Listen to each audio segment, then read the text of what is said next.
coming for you, Rusty.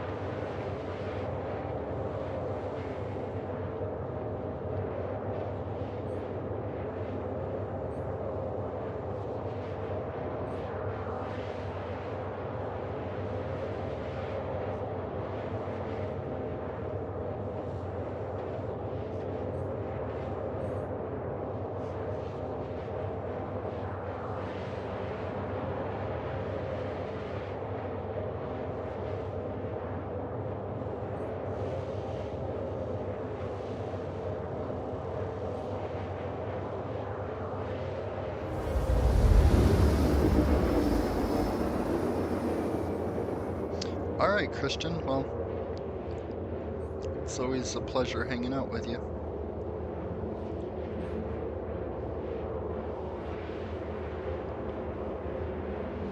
All right, have fun.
Quantum travel complete.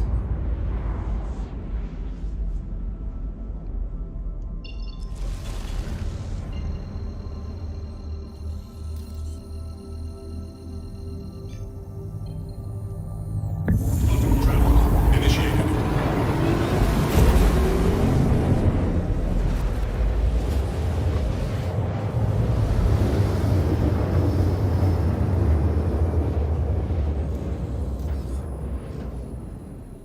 Quantum travel complete.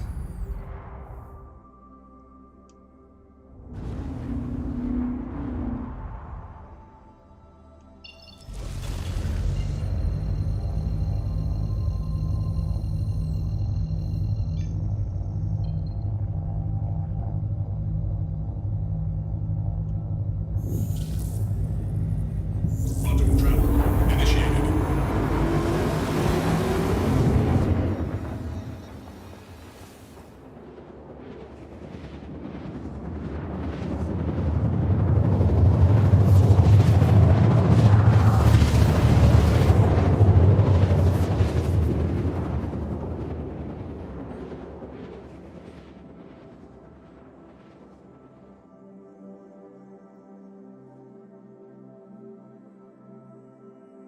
Quantum travel complete.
You did. Thank you. You're welcome, Commander. I appreciate that. I know I gotta stop thanking people.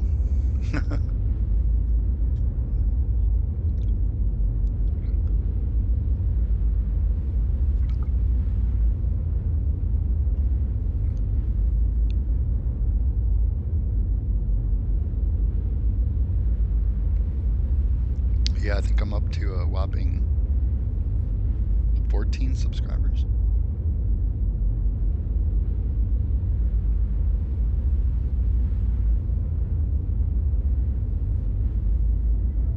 Yeah.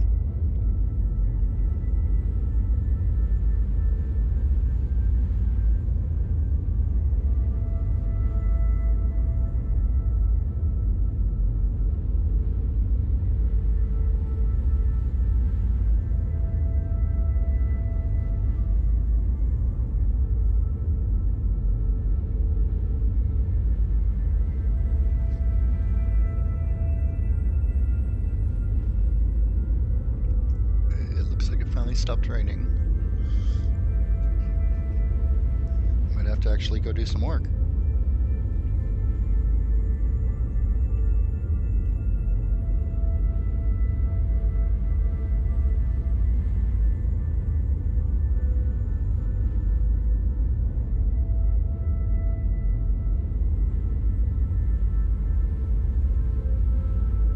Yeah, I was trying to think of some shorts to do. That's a good idea.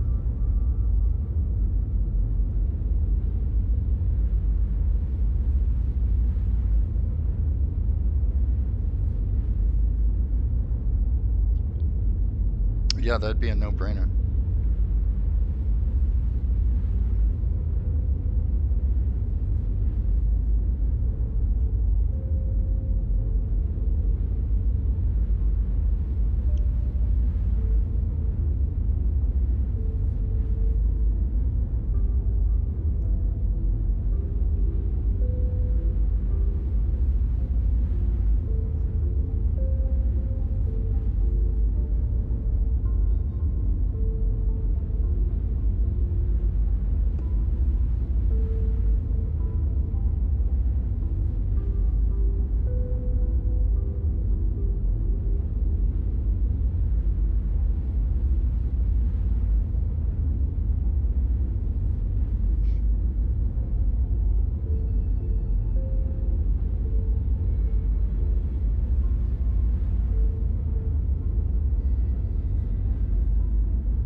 Alright, before I take another mission, I have to remember to reset my spawn point at Port Tressler.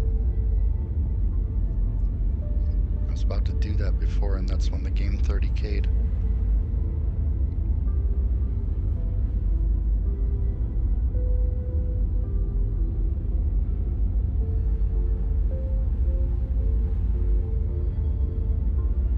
That way, if I die, I don't have to do the whole train ride and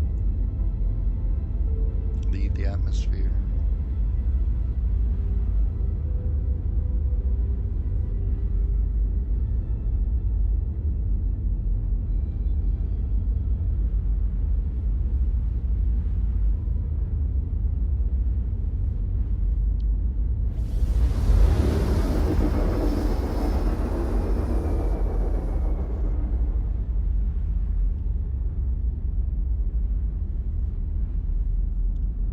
Oh, really? I'll try that next time then. Thanks. I swear, you and Christian are like such a wealth of information. You guys are like my AI. I'm gonna start calling you Siri and start calling him Alexa.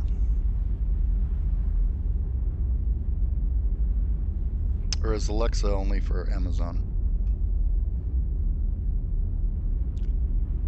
Isn't there another voice assistant besides Siri? Is Siri for Apple?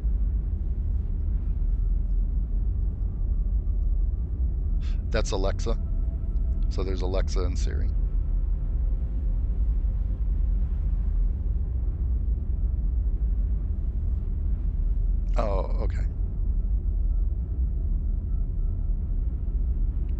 Oh, that's right. That's just for Amazon.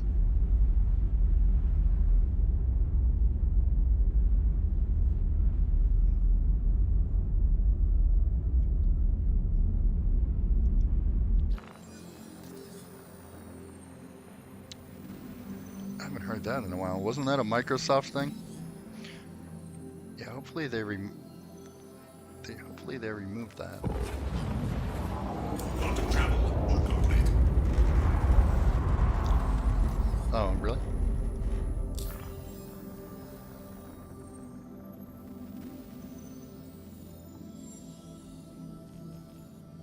Oh, really? Yeah, I'm convinced my phone does that.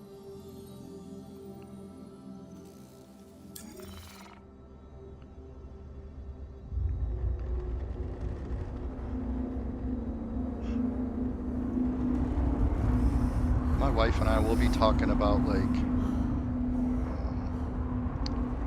not selected.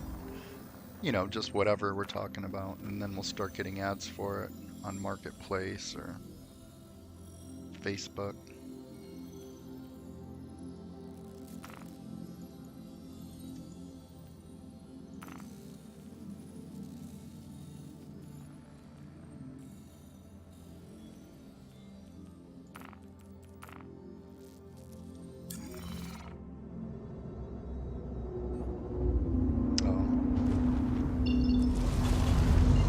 I tried testing it one time just by talking about like just some weird thing like Oscar Mayer hot dogs, just to see if I'd start getting ads for it, but it didn't work. You must know when you're messing with it.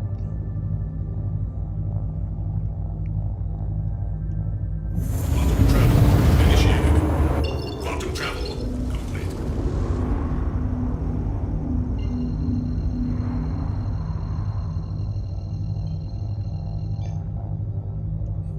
Quantum travel initiated.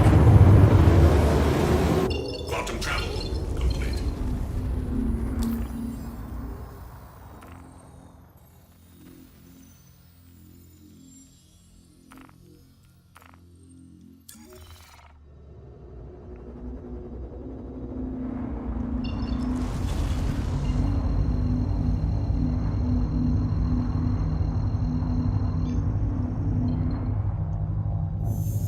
Quantum travel initiated. Quantum travel complete.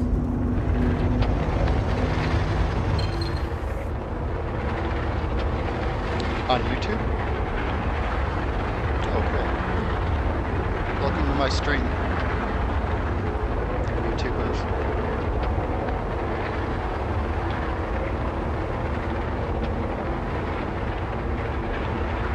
Oh, shit, I can make another jump.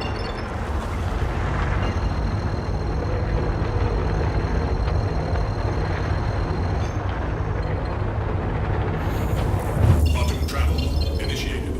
Quantum travel complete.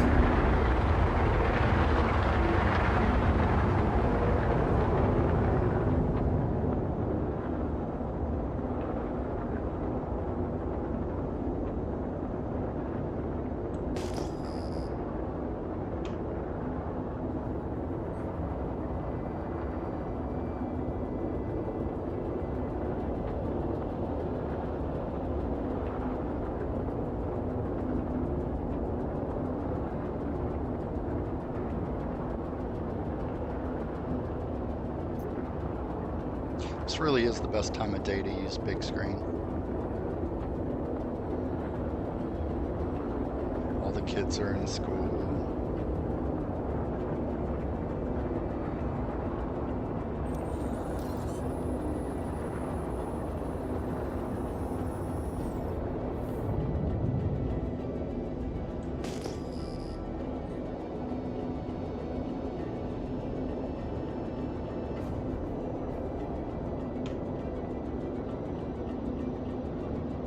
Thank you.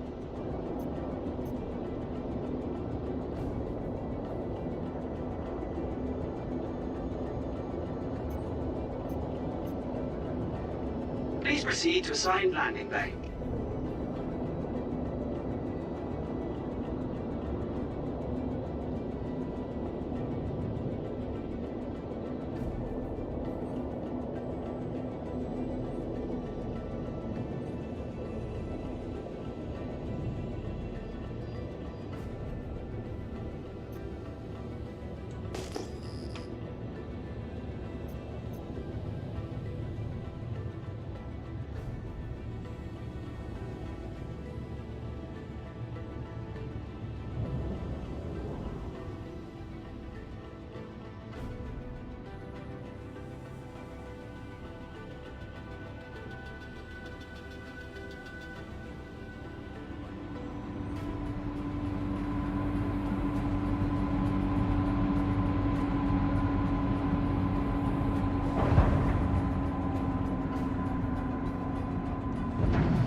Gear deployed.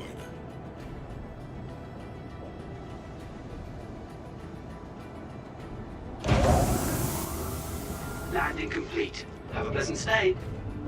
Power down the ship. The ship has powered out. Offline.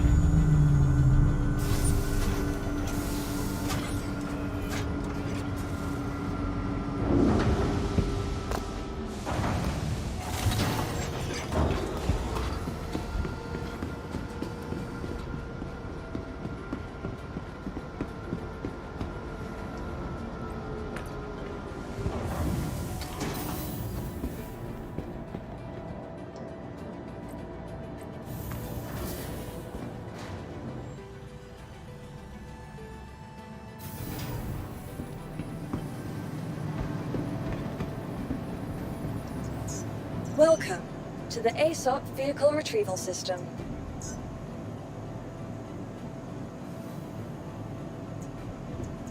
Please visit us again. Welcome.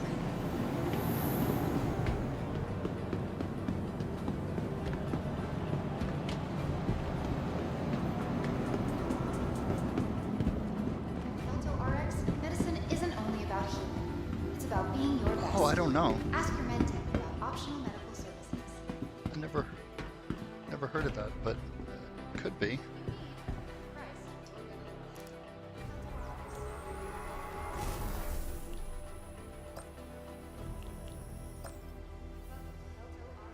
Right.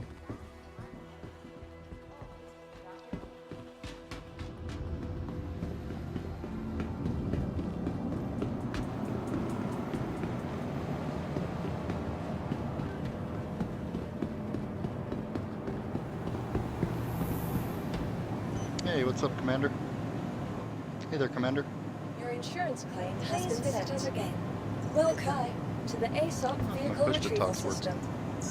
Welcome to the ASOP Sometimes Vehicle big Retrieval screen hooks System. my mic, and even if I'm doing push to talk, they can't hear. Vehicle selected. Stand by. Your vehicle has been delivered to the following location. It all depends, I find. If I start Star Citizen first, then it's okay. But if I'm in big screen first, then yeah, I don't get... My mic won't work in Star Citizen for comms. And my game just crashed, and that's why. Because it was working before, but now... oh shoot, what hangar was that? It didn't give me a hangar number. What am I to guess? Oh, brother.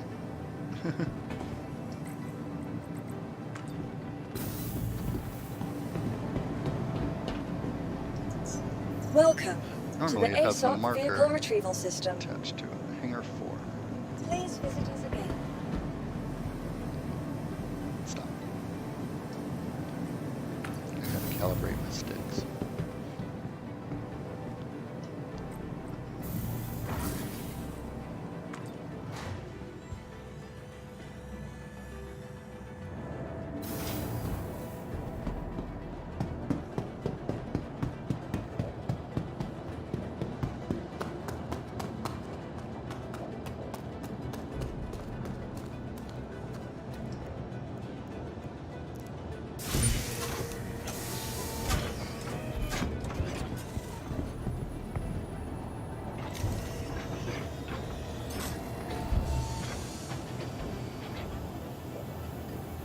Power up the ship.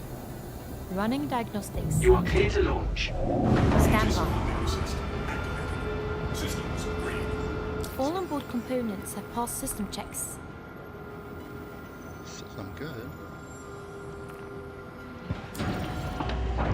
But on my HUD down here, it's showing damage on my left wing. A little on my main hull. Balance power. Resetting.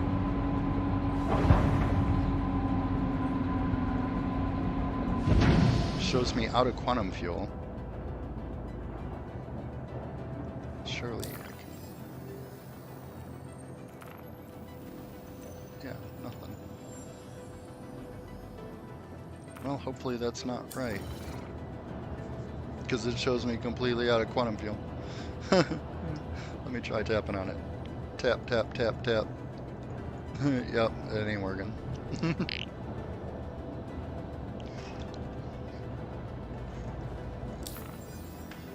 just adds to the excitement of it.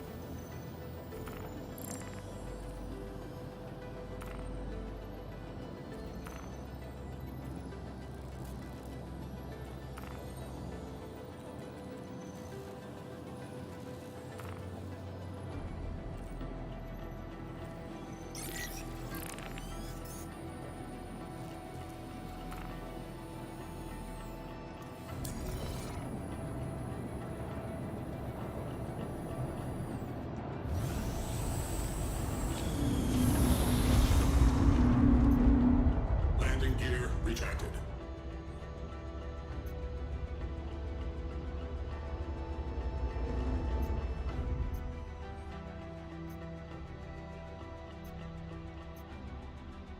Thank you, and please visit again.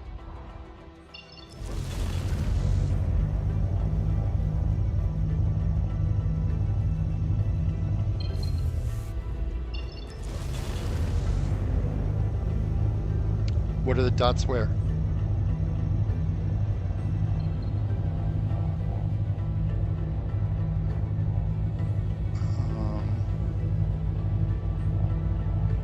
Yeah, I'm not seeing what you're seeing.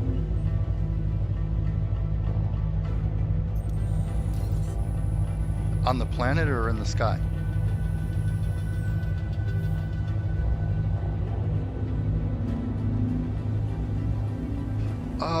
Oh.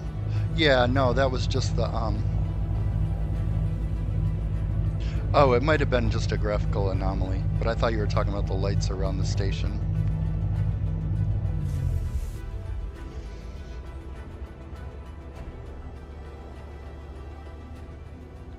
Oh, it looks like Starlink.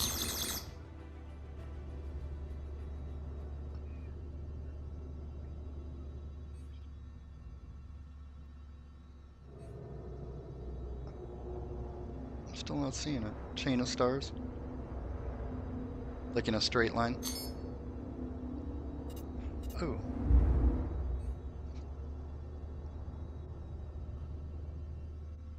Oh, okay. Yeah, I guess I wasn't seeing what you were seeing.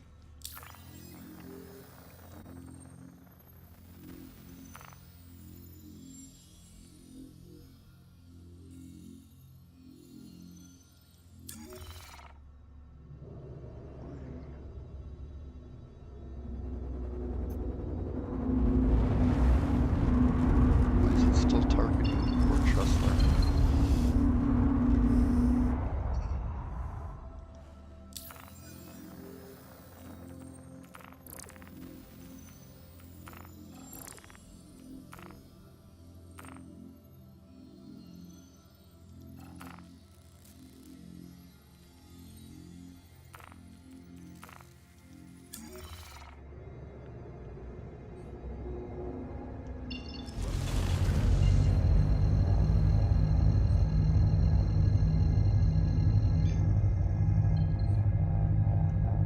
Quantum travel initiated. Quantum travel complete.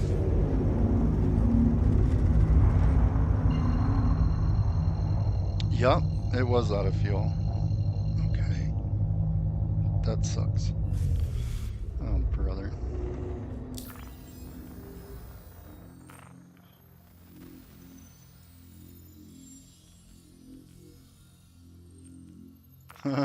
Call a starfarer. I doubt there's any starfarers around though. Just quicker to fly back to Port Trustler.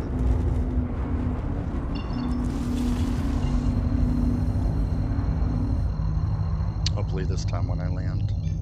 This time I'm gonna land on a landing pad, not in a hangar. Quantum travel initiated. Quantum travel complete.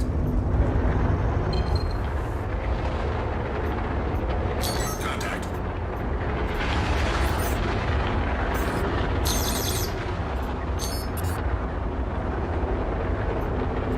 I got a call to arms, I can go kill this guy.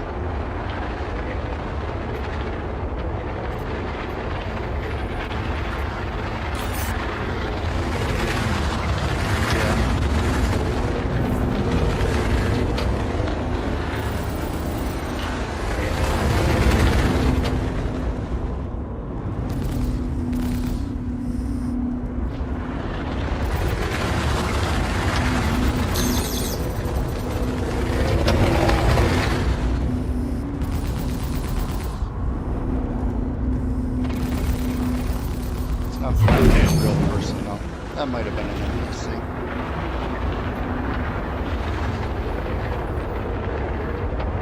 Either that or you just really sucked. It's an RTX 3080 Ti.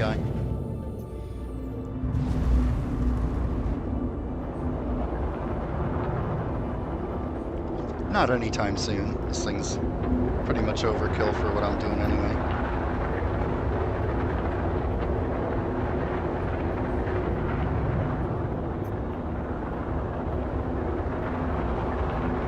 Hello.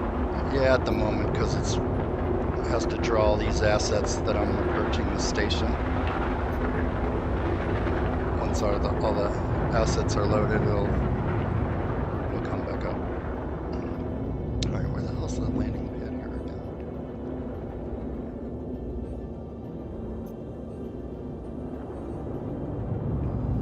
That's a hangar. It's the optimization. They're actually upgrading the rendering engine from DirectX 11 to Gen 12 rendering. First implementation of Vulkan in the next update, which should be in a few weeks. I think it'll come live. No, they're using a proprietary engine that they develop in-house. It was originally CryEngine, I believe.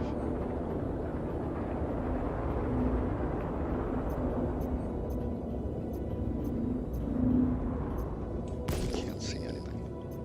No, it's not even in beta yet. It's still in alpha.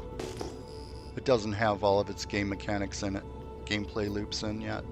Once it has all the game mechanics and gameplay loops, then it'll go to beta. That probably won't be for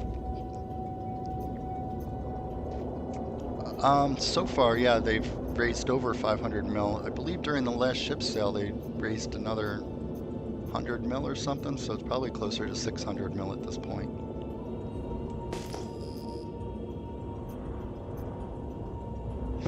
Well, I mean, this is a really big scale game. There's nothing else out there like it. They're trying to do things that have never been done before. They have 1,000 employees and 5 studios.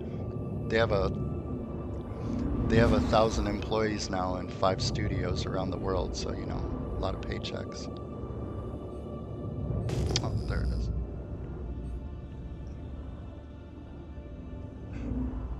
Oh, that's Starfield. That's by Bethesda. Yeah.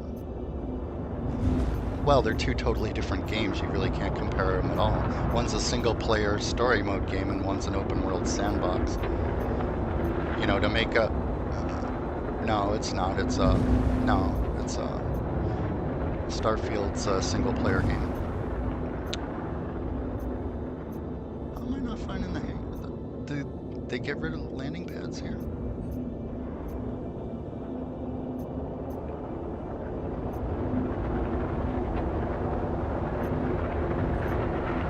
Oh, there's one.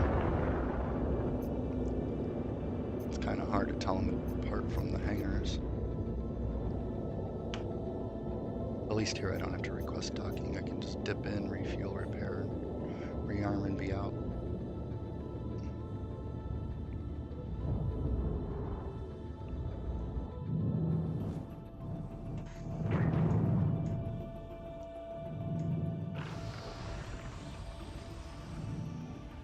Yeah, it'd be better to compare this game to like Elite Dangerous.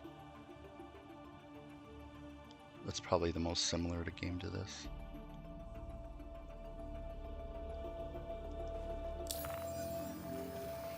Yeah, VR, or Elite Dangerous in VR is actually a pretty incredible experience. It's amazing.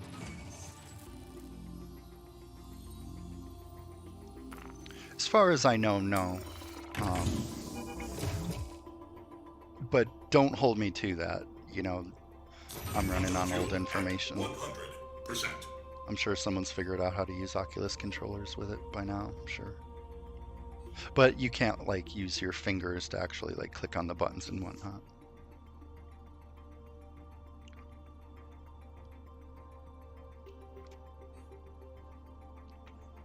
No, nothing like it. In fact, the planets aren't even fully like rendered planets. They're just skyboxes. You don't even get to fly down to the planet. It's like a cutscene.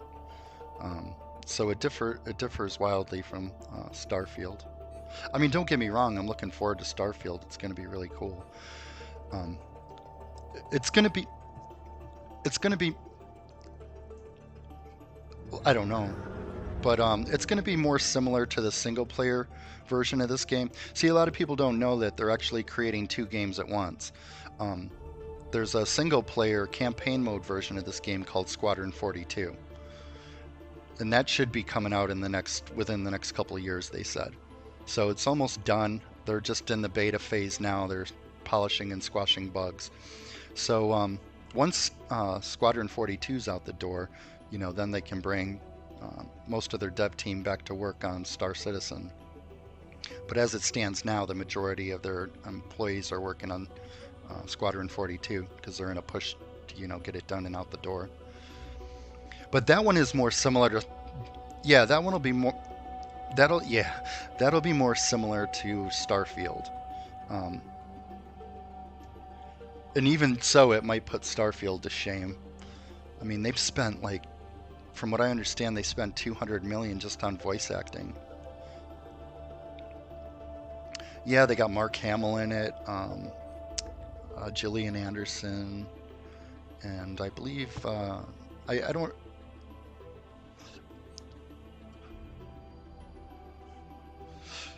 There's a lot of voice acting in it. It's kind of like cinematic. A lot of people don't know that Chris Roberts also directs movies, so you can expect it to be very cinematic, and it'll be really impressive. I'm sure of it. And if you know Chris Roberts, he's a perfectionist, so it's going to be nothing like a Cyberpunk launch. It's not going to be out the door until it's perfect.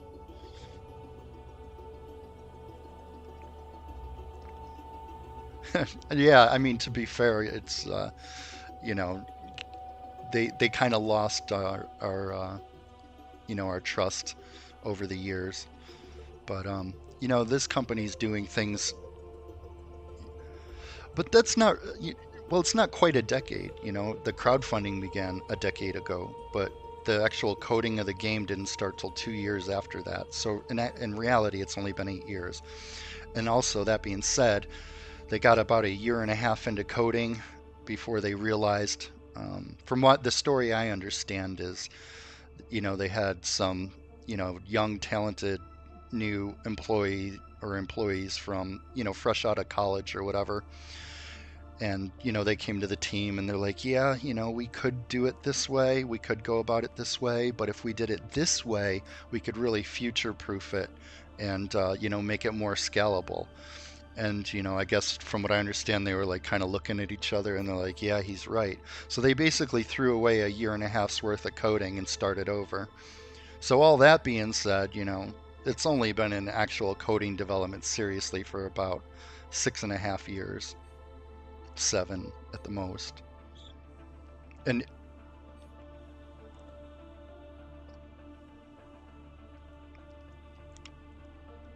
well, let him scrutinize it. Chris Roberts knows the pressure that's on his shoulders. He knows, he's well aware of the negativity and the pessimism that's associated with this game. And he's not gonna, put out something that's gonna give them fodder. You know what I mean?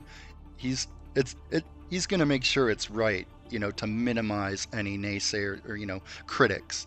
But I think it's gonna get an overwhelming rave, response, and that should. Oh yeah, sorry. Yeah. I forget I'm live streaming too. I'm sure people don't want to hear me chatting on a one-way conversation on YouTube or from big screen.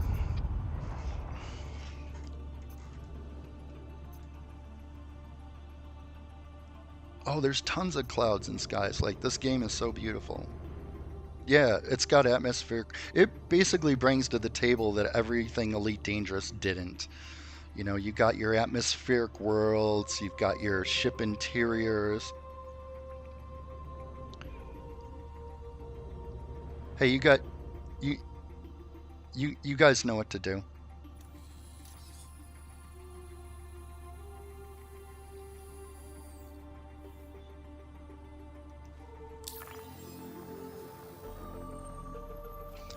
Hey kid, you should know that everything in big screen's recorded in a 3-minute buffer. After 3 reports, you get permanently banned from big screen. No, don't block him, report him. See, blocking him's just an instance thing. You know, it's only for this instance. But if you report him,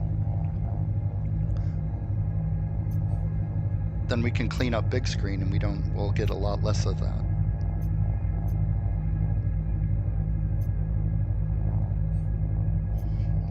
All right, sorry YouTube, I gotta do some housekeeping.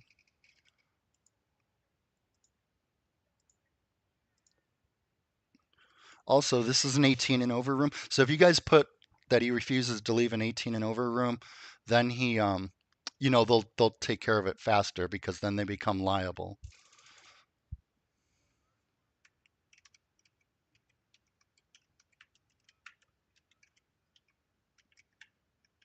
What do you mean? Oh, it works. No, it works. I'm friends with the developer. I've been doing this for 8 years on big screen.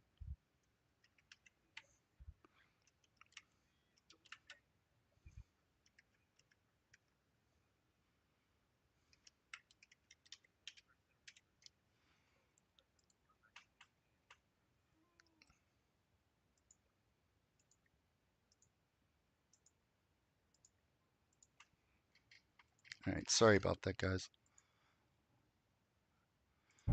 Sorry about that, YouTube. Okay, where are we going?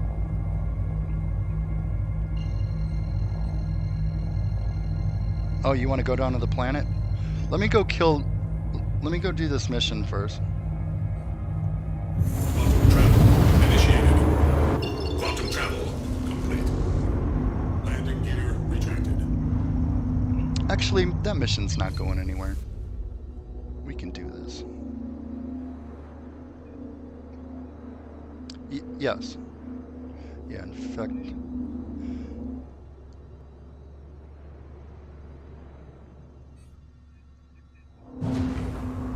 Oh yeah, I got like 5,000 hours in Elite.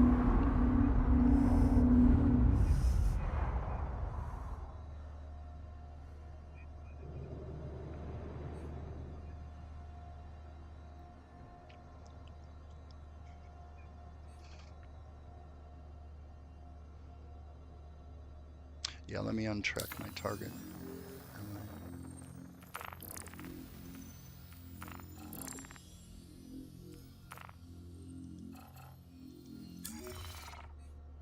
Make a space walk? Oh yeah. Yeah. All right. Well, I can do that.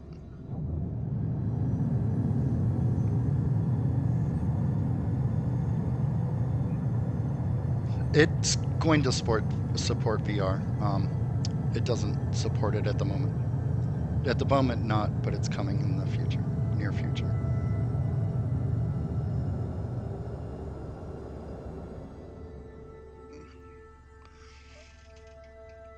No, but they do, like, sometimes.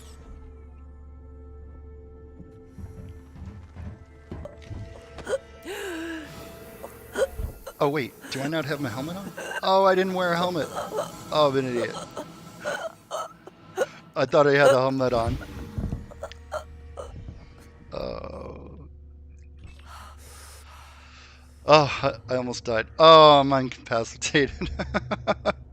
I thought for sure I had my helmet on. That's okay. I'll just self-destruct and we'll spawn back.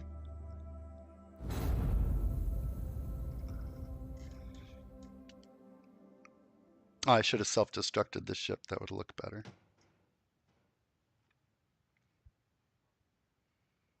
I can get it back. There's an insurance policy.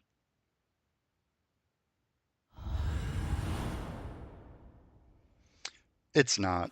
It's more of a sim for like hardcore sci-fi nerds.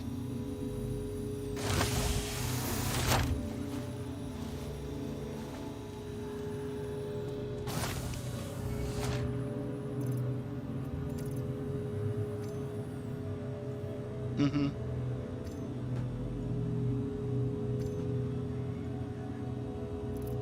Yeah, hard sci-fi. As they call it. This is somewhere in between hard sci-fi and, you know, sci-fi. It doesn't want to be fully hard sci-fi because they want it to be, you know, playable and enjoyable.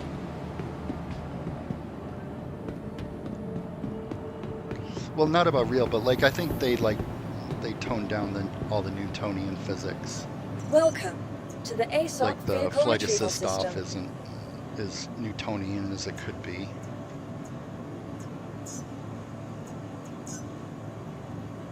Your insurance claim has been set. Thank you. All right, we gotta wait a minute. 1 minute 30 seconds.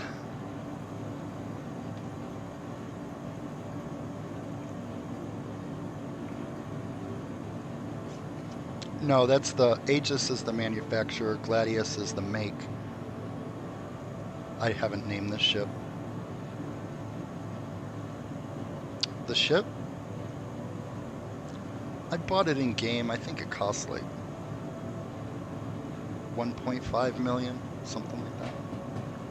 Welcome to the ASOP vehicle No, retrieval no. system. No. I don't buy little ships with real Vehicle money. selected. I bought a lot of Stand bigger by. ships with real money, not gonna lie. But Your vehicle has been delivered to the but following little ships, location. they're so easy to get in game. Goodbye. It's just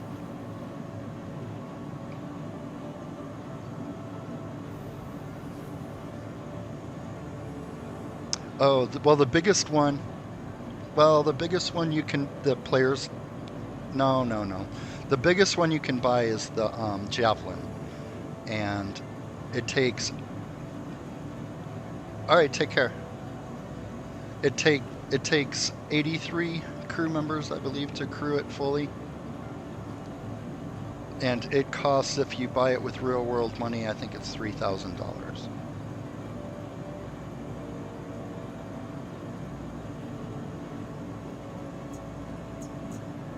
Yeah, they're trying to keep it, they want to keep these ships rare. They don't want everybody zipping around in javelins.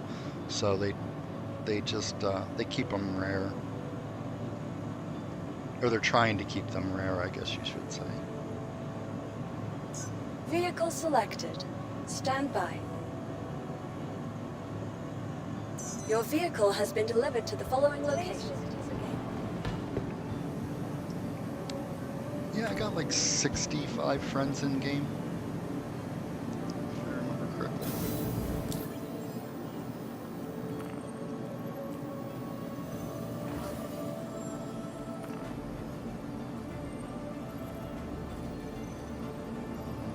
Somewhere it shows a number of how many friends you got, but yeah, these are all in-game friends.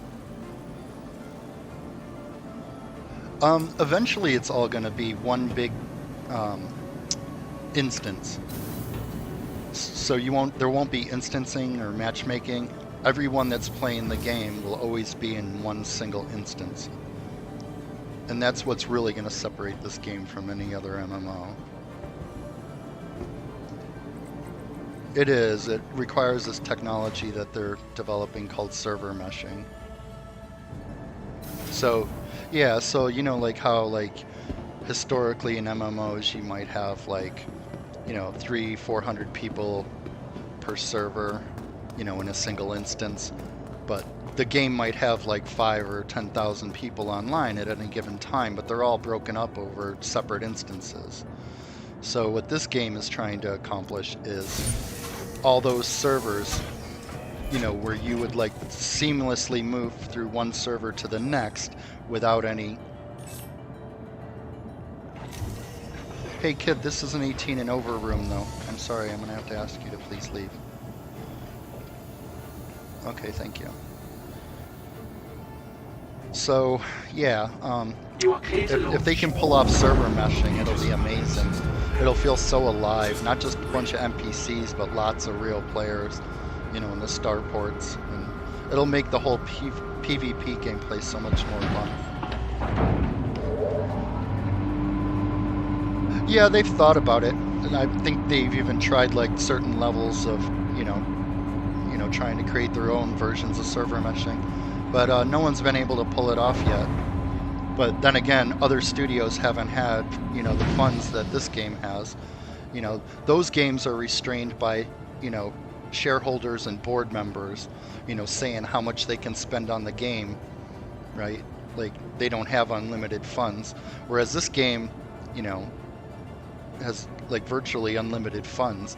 There's no shortage of players that are willing to throw money at this game. So he's able to, he's got the resources that, you know, even the biggest AAA studios don't have. So hopefully he's able to accomplish it. We'll find out here soon. Oh, I'm about to get scanned by the cops. But I'm in a hangar. I'm not seeing what you're seeing. Oh, on the HUD there? Yeah, I think it was just a glitch. I mean, I don't know why the cops would try to scan me. Oh, I'm gonna stop just in case. I mean, I've never been scanned in a hangar before by the cops. Yeah, these are AI. AI cops. I don't see them anywhere.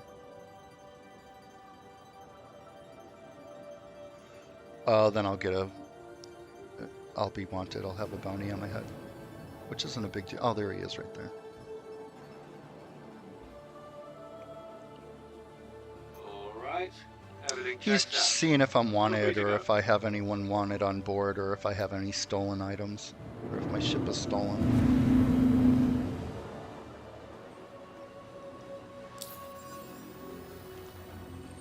Oh, that's right. I got sidetracked. That's the problem with big screen. I get so many requests. They're like, oh, fly down there, do this, do that. Which is fine. I'm here for you guys. You know, we're getting a server wipe anyways. There's nothing really I'm trying to do in game. I'm streaming live to I'm streaming live to Star Citizen. Yeah. I'm streaming to YouTube, but other than that, I really don't have an objective here. Oh, yeah. So being that the game's still in alpha development, you know, they're still introducing new code and rewriting code from time to time. They have to reset their databases. There's 3 different levels of wipes that they can do on us players. They can either wipe our full account, you know, our full progress, money, ships, reputation, or they can do, you know, any 1 or 2 of those, depending on what it is they're doing. But with the next update that's coming, it's a big update, so they have to do what's called a full wipe, where our ships, our reputation, and all of our assets, you know, and our money is going to go bye-bye. Well, it's a good thing as far as the game goes, you know, creating the game. I mean, we all... Oh, you don't buy that in-game with $3,000. That's real-world money you have to buy that Javelin with. Anything you spend real-world money on never leaves your account. So after the wipe, it's still in your hangar. But anything bought, anything bought in-game will go away, gets wiped. So, yeah. But they don't have these wipes too often. You know, like maybe once a year. When I first came into the game about 1.5 years ago, I asked around. I was like, because I was really interested in this big ship luxury yacht called the 890 Jump, and I wanted to start grinding towards it. So I asked, I'm like, so when was the last time you guys had a server wipe, and how frequent are they? And they're like, oh, it hasn't been for like 1.5 years, and they're really not that frequent anymore. So I was like, oh, cool. So I spent like 3-4 weeks grinding for the 890 Jump. I finally got it. Had it literally for 2 weeks. And then they're like, oh, we're going to be doing a server wipe. And I'm like, huh, figures. But so far, in the year and a half that I've been playing, I've rebought that ship now 3 times in game. So, well, I came over from Elite Dangerous, so it was pretty much a horizontal move as far as learning curve goes. You know, I already knew how to fly and jump and all, you know, all the gameplay loops and the game mechanics are similar. So it was just more of figuring out, you know, all the keybinds and, you know, just memorizing all that basically. Some parts of the flight model were a little different, but I quickly, you know, got used to it. But I was so in awe of the game, and I was so, you know, it was so amazing that, you know, and what I didn't expect is feeling like a noob all over again, like the nostalgia of it. Because I've been playing Elite Dangerous for over 7 years, and you know, it was kind of like getting stale for me, and you know, I'm pretty much an expert on that game. So I forgot what it felt like to be a new player again. And when I came over to Star Citizen, I had that whole noob nostalgia just hit me, and I was like, oh, I was loving it. I loved it. It felt so great. Everything was new. I didn't know it was around every corner. You know, my enthusiasm was through the roof. So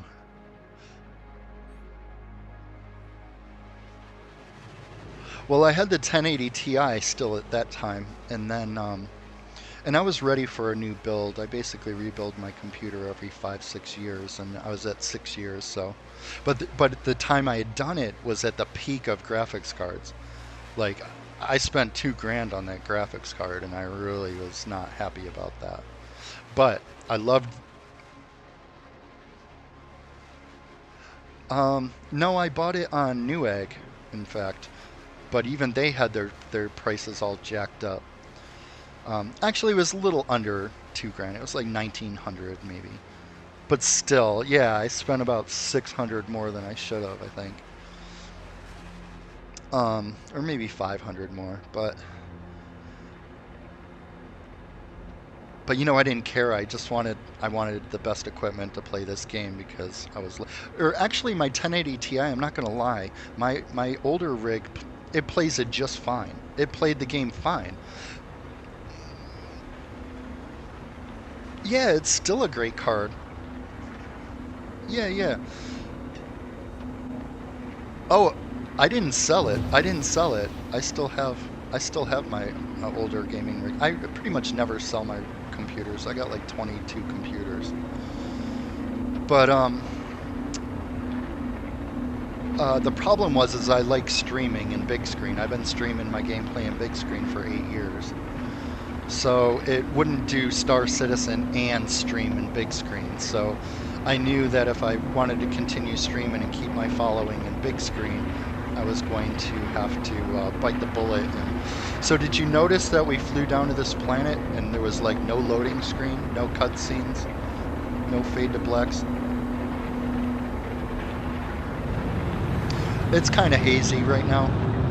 Oh, in fact, I think I have clouds turned off. I could turn them back on. But the reason why I have them turned off is to stream in big screen. Big screen will only, its highest resolution that you can stream in big screen is 1080p.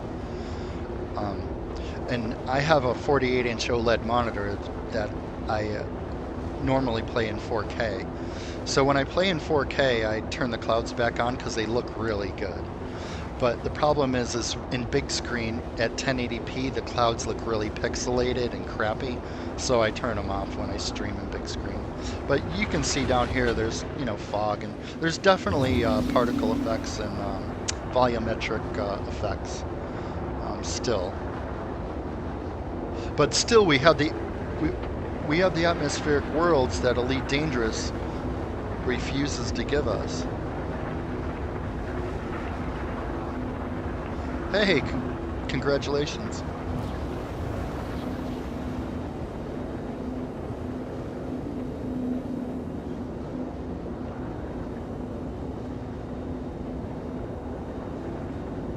Yeah.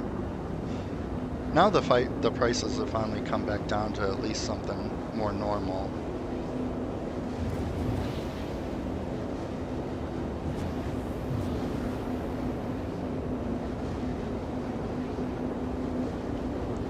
I got the 3080 Ti. I love it. I don't have any buyer's remorse.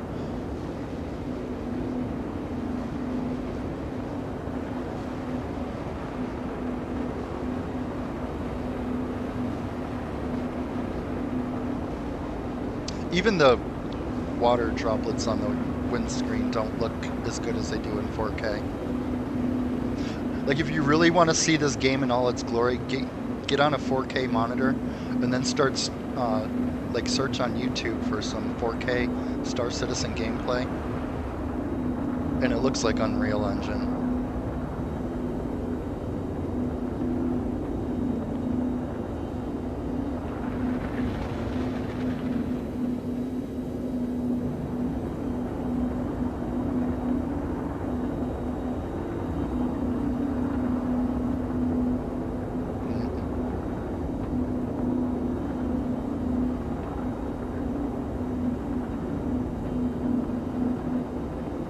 See, you were smart. I pre-purchased Odyssey, and I think that was what learned my lesson, is don't pre-purchase expansion packs or games anymore.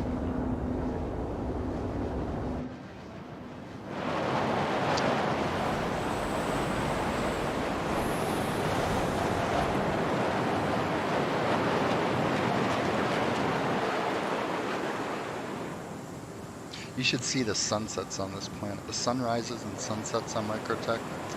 Oh, it makes you just stop your gameplay and watch. Like this. Yeah. Yeah, it's an LG television.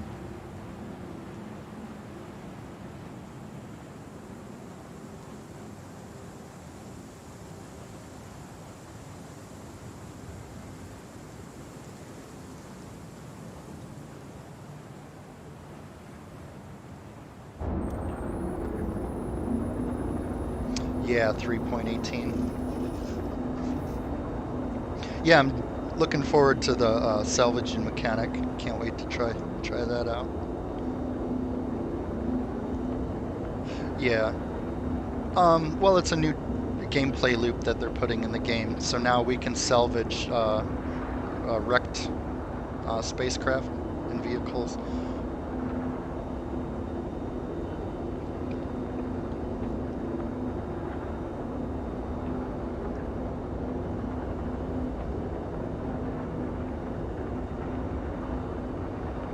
Or even on the surface of a planet, if you shoot down a ship, all the wreckage will fall to the ground, including a portion of their cargo, and you can go salvage it and loot it.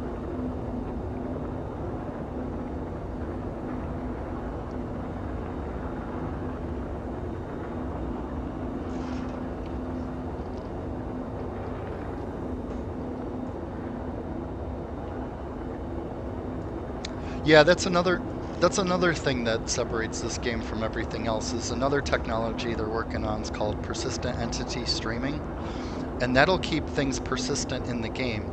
So let's say you like leave a backpack by some river somewhere, and it'll stay there persistent until either you go back for it or somebody else finds it, forever, you know, as long as the game server is active.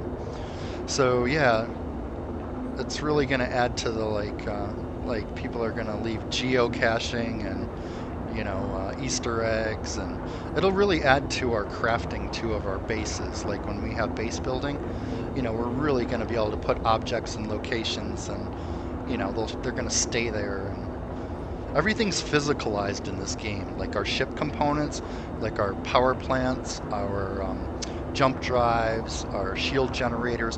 These are actual physical items that have locations, you know, on the spacecraft, and they have hitboxes and take physical damage, and they even take wear and tear. They'll just, you know, wear out over time and, you know, not be so reliable and break down. So you know, like in a bigger ship, it's really going to add to the whole role-playing gameplay because you can have like an engineer on board, you know, like you could be in combat and, you know, systems are going down and you can have an engineer rerouting. Like it's got the ship has circuitry and you know, relays and stuff. Like you can reroute power if like a component, you know, if a side of the ship becomes damaged, you can have your engineer reroute power. It's really going to add to the, you know, the whole role-playing and multi-crew aspect of the game. Fires can break out, like, you know, let's say a small fire breaks out, a component catches on fire, or some part of your ship is burning. You have to go deal with it. If you don't, this fire will start spreading and taking down other systems. So it's going to be so freaking cool. Well, you can fix it. I mean, if you have, you know, the components and the know-how and the tools on board to do it.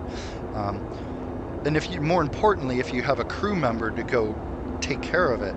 Like, let's say you're in combat, you know, you can't just like leave the cockpit and like go fix your, you know, your shield generator because, you know, you're now a sitting duck. So it's really gonna make it necessary to have, you know, someone to fill that role.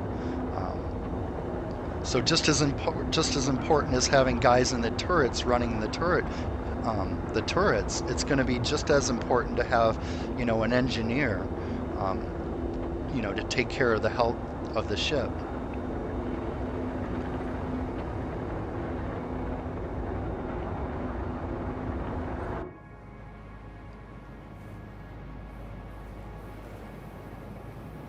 Right.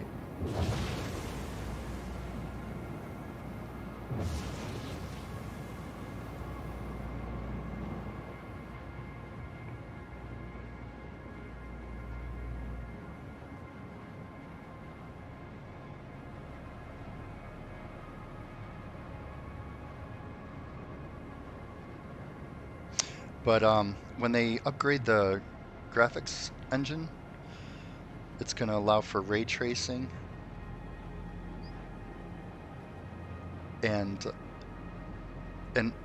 but more importantly, it's going to add VR support. I know.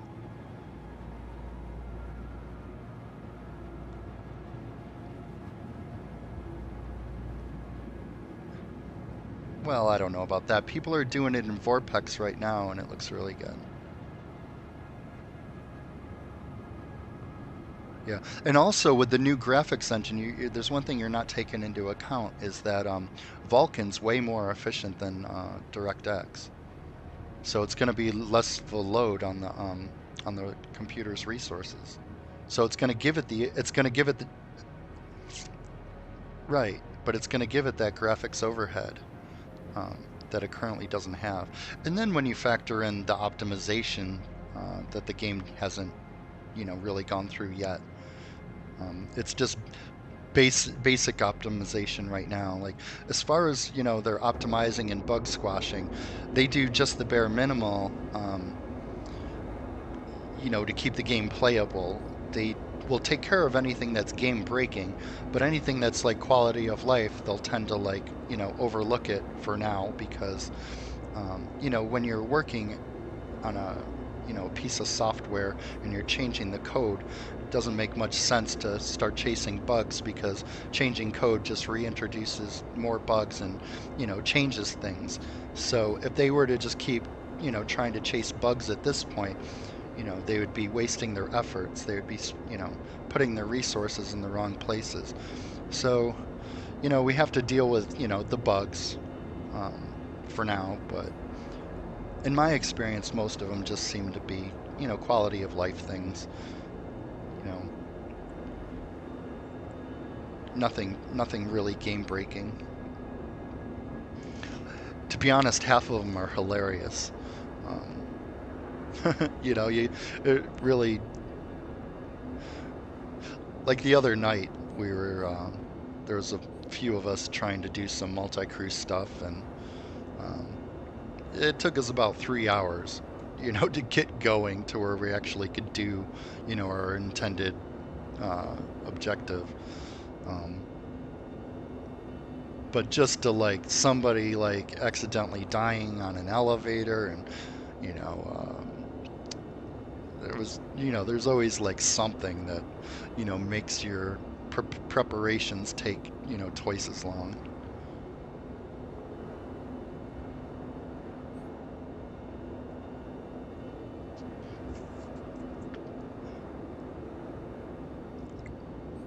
What's that?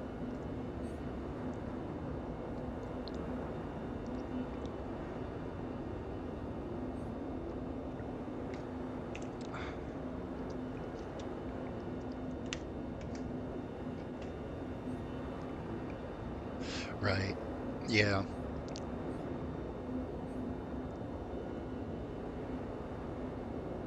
Right. Right now, without a tutorial, beginners really have a challenge trying to walk into the game with no help, you know? Um, right. You don't know what to do.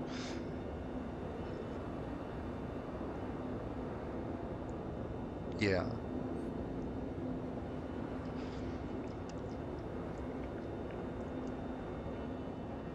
And everybody, I mean, not everybody, but a lot of people have I mean, that's one of the big things that like new players complain about, is not having a tutorial system. Um, but they said, in answering that, they said that, you know, without all the gameplay loops in yet, they would just be constantly having to upgrade it and rewrite it. But I guess from what,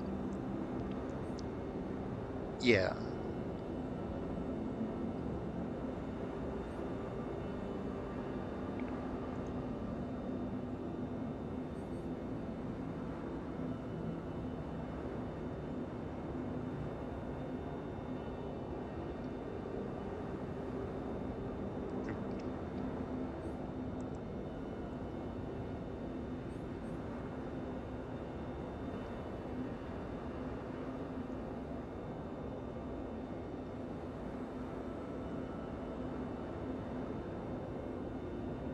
well, no, you're basically buying the game and then the Aurora comes with it, right? I mean, that's the way I look at it.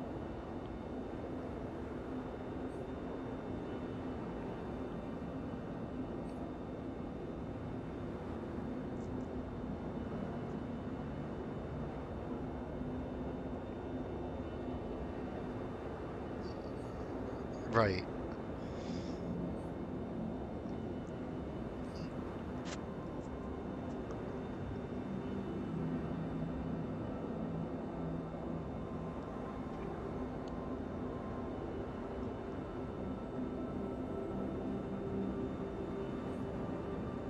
Right.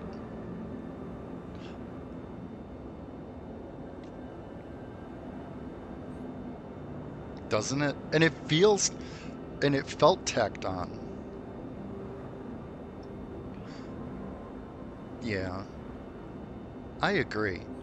And with the whole like how it kicks you out of VR, you know, to a virtual flat movie screen, you know, when you go on foot, that was kind of a deal breaker for me with the whole Odyssey thing. Um, you know, because I really loved, yeah, I loved playing Elite Dangerous in VR, and and to play the whole on foot stuff, to have to switch back to flat screen is just so half-assed. Right, yeah.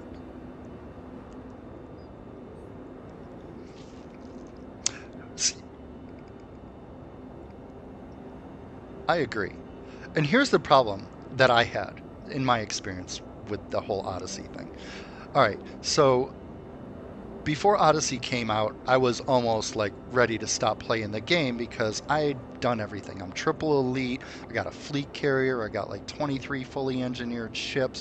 I've done all the gameplay loops. I've unlocked all the engineers. There was really nothing left. So I was starving for content.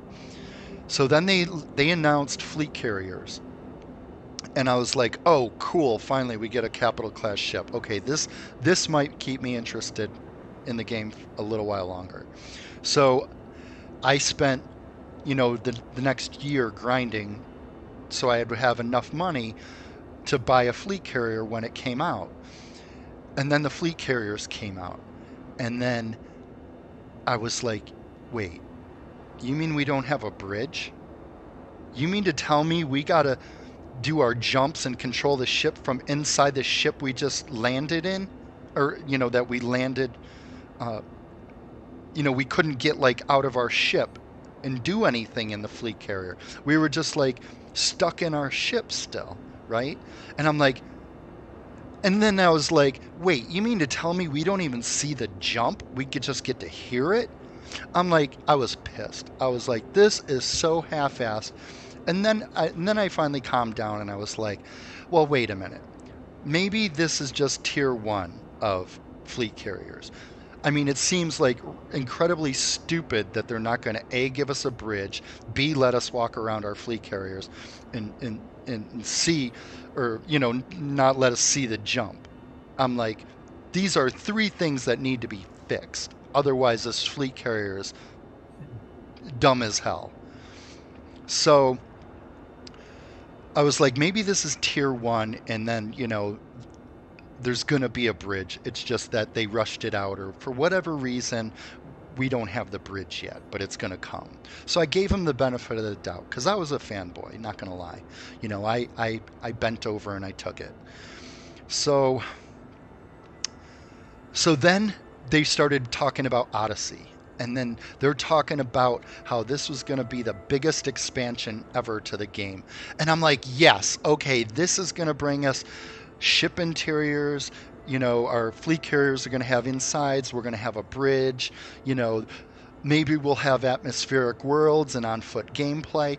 Because, Frontier, they don't tell you anything. They leave it all up to the community to speculate, right? So everybody was hoping that their little, wish for the game was going to come to fruition when Odyssey came out. So then Odyssey comes out, and we don't have fleet carrier interiors. We didn't have a bridge yet. What did we get? They actually took away things. They took away VR support. They gave us a dated, half-assed first-person shooter. It felt like it was 10 years old at day 1. But even so, I gave him the benefit of the doubt. I'm like, they're going to keep developing this game. They said it's got a 10-year development period. We're only on year 7. Maybe in the next few years, all these other things are going to come to fruition. But with Odyssey, the community was in an uproar. They were really complaining about, everything about Odyssey. So then the devs finally had to have like a table talk with the community where, they said they were going to take our questions and they were going to give honest answers. And people were like, are we going to get VR support? And they were like, VR support's not in the future. Are you going to give us ship interiors? And they were like, ship interiors is not on in our plans. So once I heard it right from their mouth what the future actually held, that's when I would say the most of us bailed from Elite Dangerous and we came over to Star Citizen. Like all the content creators I followed on YouTube, they were all abandoning ship. And I started seeing their Star Citizen content. Like I was following this YouTuber called Katie Byrne, Commander Katie Byrne, and I was blown away by the YouTube video. Like her first week in Star Citizen, I was like, this game looks really good. It looks really playable. All I knew from my Elite Dangerous standpoint was all the, the rumor mills, or all the echo chamber stuff that people always would say about Star Citizen. And I'm like, there looks like there's a lot to do. So I put down Elite Dangerous and I downloaded Star Citizen. And within a week of playing Star Citizen, I knew I wasn't going back to Elite Dangerous. I found my new home. I was in love. And I've been here for the last year and a half playing just about every day.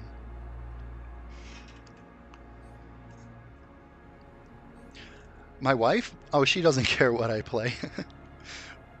But she doesn't care what I play, whether it's Elite Dangerous or Star Citizen, and she doesn't care if I play like 6 hours a night or whatever. Just as long as I, do the things that I need to do in life, she doesn't care about my gaming. In fact, she was kind of elated, believe it or not, when I dropped $5,000 on Star Citizen. You would think that would be grounds for divorce in most cases, right? But for me, I was basically turning one hobby into another. See, I used to collect BMX bikes. I mean, I still do. Retro BMX bikes. And I had a room full of them, upstairs. And she would be like, when are you going to start getting rid of these bikes? You keep telling me these things are for, an investment. But yeah, I was. Fair enough. I was hoarding. So when I started falling in love with Star Citizen and the ships in Star Citizen, I was thinking, maybe it's time to start, cashing in on some of these bikes.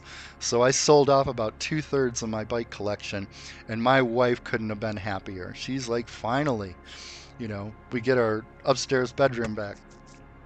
And yeah, she didn't even care the fact that I took my profits and rolled it back into Star Citizen ships. Because I explained to her too that, technically I could resell these ships for, a profit as well. So I kind of had, told her that, I'm basically just rolling one hobby into another, and, I haven't lost my investment. They're still there. They still have a monetary value. So she was just happy. She was just happy that she didn't have to see all these bicycles around the house anymore.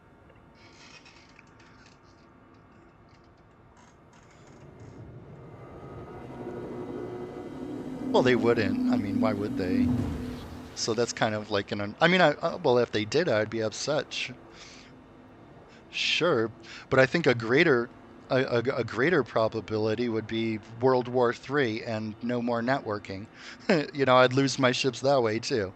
So I think there's a greater probability of World War III over Chris Roberts not finishing the game. The chances of Chris Roberts not finishing this game are slim to none. If you think that it wouldn't get finished, you just don't know who Chris Roberts is.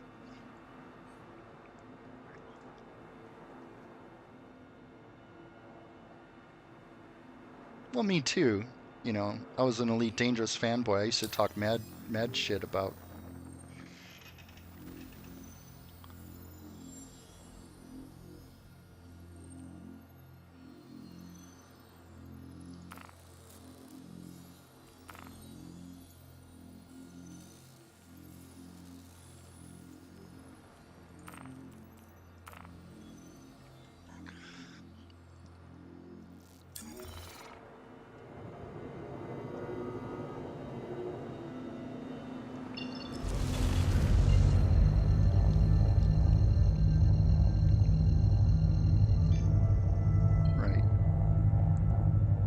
Sure. But to be fair, when the game first was proposed, it was just Chris Roberts, his brother, and his wife. He wasn't a game studio. So he basically built. But they've spent it all. It's not like he's sitting on piles of money or has it invested in crypto. Like Star, what's that other Star game? Not Starfield, but Star,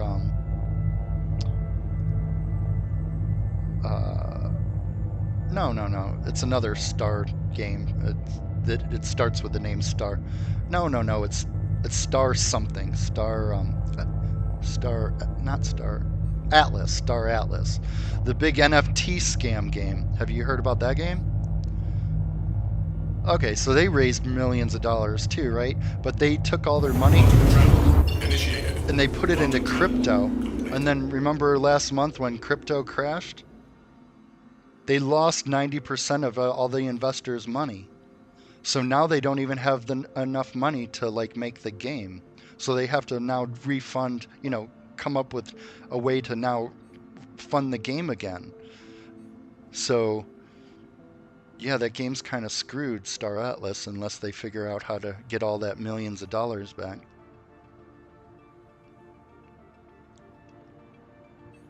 But as far as this game goes, they've spent all the money. They spend the money as they go. It's not like they're hoarding it or investing in it in the stock market. You can see everything they've spent the money on. They've got a little over 1,000 employees now. They're hiring on more employees to fill the new studio they built. They have 5 studios around the world. They're like on par with becoming one of the biggest game studios out there. And they only make one game, this game. You know, it's not like hopefully. Yeah, they said they gave us an honest timeline on Squadron 42, and it sounds like within this 2 years it'll be out, possibly even sooner. It's already in beta, so that means it's got all of its gameplay loops, all its game mechanics are in it. It's just about getting it polished and you know, bug free.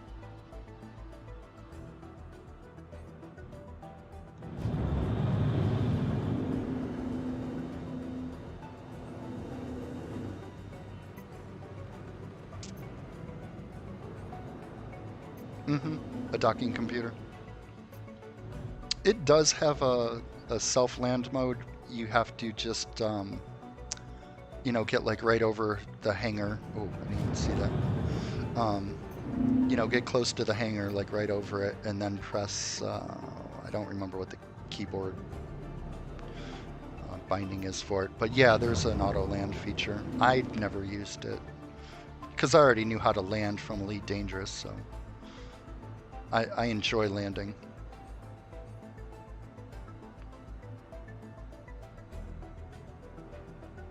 Yeah, the only time I used it in Elite was like for maybe if I was running cargo in like one of the bigger ships like a Beluga or the Imperial Cutter. Especially if you're doing passenger missions on a Beluga. Because if your ship takes any damage, like if you just bump the tail on that Beluga liner, you lose all your missions. All the NPCs would quit, so you'd lose your mission. So I would maybe use the docking computer in those scenarios.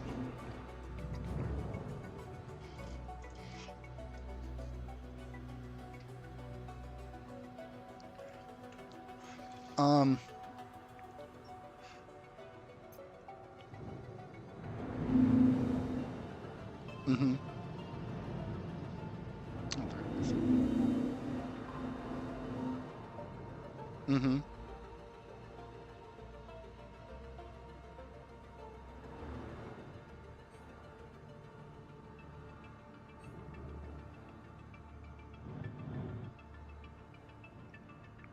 Well, it wasn't from the Quantum Drive.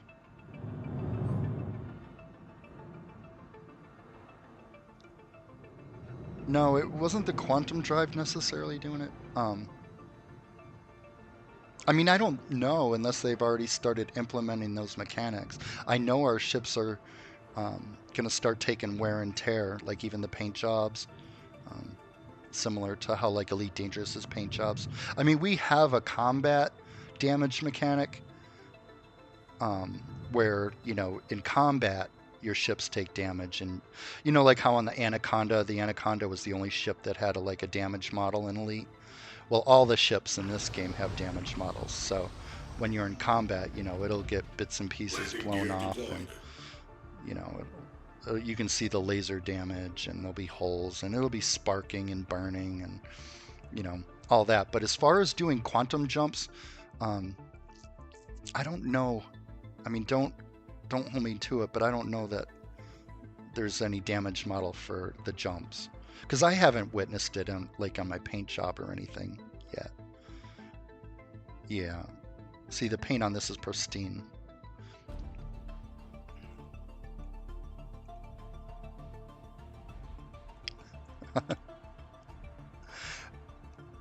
Power down the ship. Ship offline. Systems offline.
Maybe.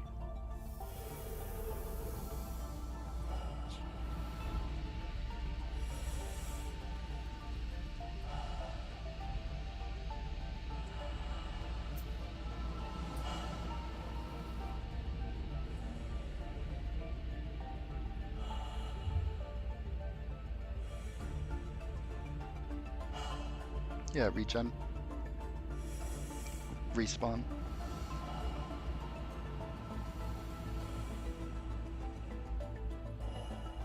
But I love that we can spacewalk in this game. We couldn't do this in Elite Dangerous.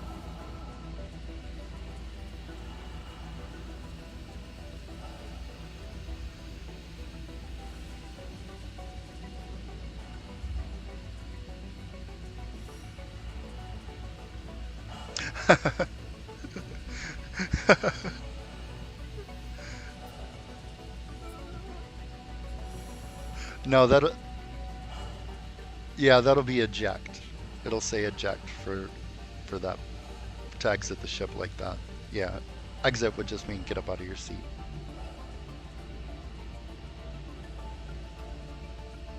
Marco Polo's playing.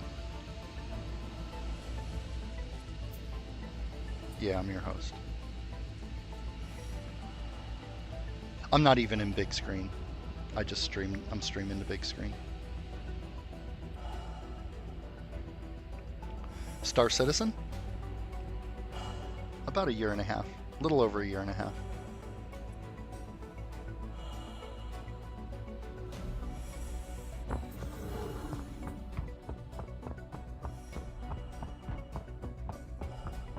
Well, listen, fellas, I'm gonna have to end my stream.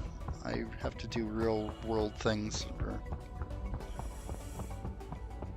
All right. You guys too.